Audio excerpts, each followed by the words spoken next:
সাগরে নিম্নচাপ কেটে গেলেও উপকূলে দুর্ভোগ কমেনি। জোয়ারে ধসে গেছে বাঁধ, বিধ্বস্ত হয়েছে ঘরবাড়ি, তলিয়ে গেছে ফসলের ক্ষেত। গত 2 দিনে ভারী বৃষ্টি ও উচ্চ জোয়ারে লক্ষ্মীপুর ও কক্সবাজারের দ্বীপ উপজেলা মহেশখালী ও কুতুবদিয়ায় 78টি গ্রাম প্লাবিত হয়েছে।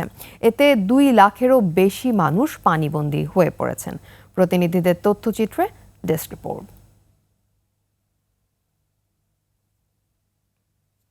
দর্শক, আমরা রিপোর্টের জন্য অপেক্ষা করছি।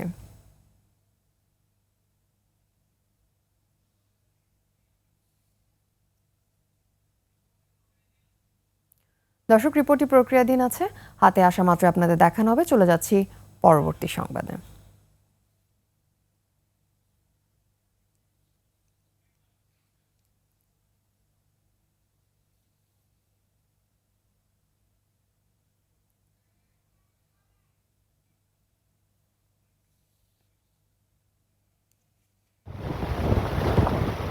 নিম্নচাপের প্রভাবে সারা দেশে শুরু হওয়া বৃষ্টি কিছুটা কমলেও ক্রমেই স্পষ্ট হয়ে উঠেছে উপকূলীয় জেলাগুলোর ক্ষয়ক্ষতি।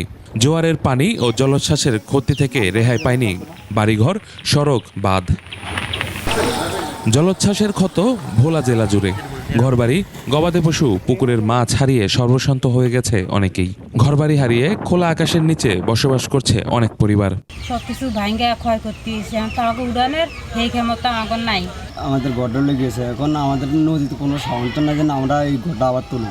বাঁধটা যদি টিকসই হইতো তাহলে হয়তো আমরা যারা নিরীহ মানুষ আছিলাম এতটা ক্ষয়ক্ষতি হইতাম না। তো কিছু নাই ঘরটার, একজনের একটা দোকানে আমরা থাকি আয়া সবকিছু কষ্ট দুঃখ করতে আসি। আমাকে থাকারও জায়গা নেই, খাওয়ারও কোনো ব্যবস্থা নেই। পানি উন্নয়ন বোর্ড এবং ঠিকাদারি প্রতিষ্ঠান কার্যকরী পদক্ষেপ না নেওয়ার কারণে আমরা এখন আতঙ্কের দিন কাটাচ্ছি।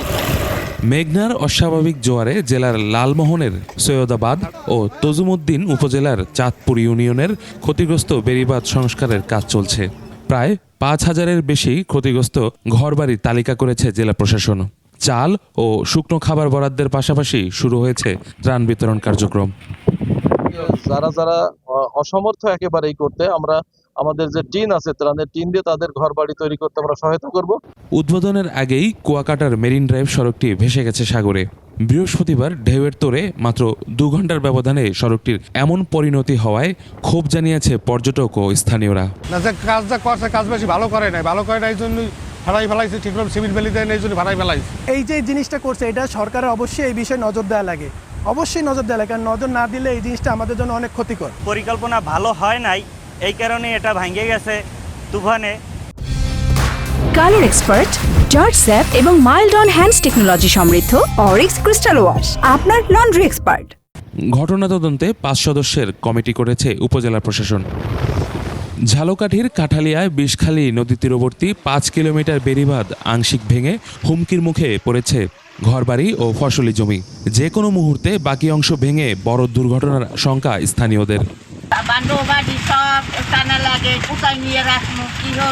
কাজের সন্ধানে বাইরে ছিলাম, এখন কাজকর্ম নাই, এই যারাই রয়েছে এই খাওয়াঘাট।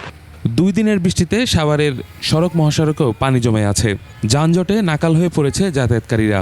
ঘরের ভিতরে, ফ্ল্যাটের ভিতরে পানি যায়, বাচ্চা কাচ্চা নিয়ে আমরা স্কুলে যেতে পারতেছি না, রাস্তায় পড়ে যেতেছি। এখানে প্রায় দীর্ঘ 17 বছর যাবত আজকে আমাদের রাস্তার এই অবস্থা। স্থানীয় প্রশাসন বলছে জনসাধারণের সচেতনতার অভাবেই জলাবদ্ধতা। তো নাগরিক যদি মনে করে যে না, এটা যদি আমরা যদি সবাই সচেতন হই যে কোন ময়লাটা পানির সাথে আমি ড্রেনে ছাড়তে পারবো, কোনটা ছাড়তে পারবো না, এই ক্ষেত্রে হলো যে ড্রেনটা অনেক ক্ষেত্রে ভরাট হয়ে যায় এবং পানি ওভারফ্লো হয়ে যায়।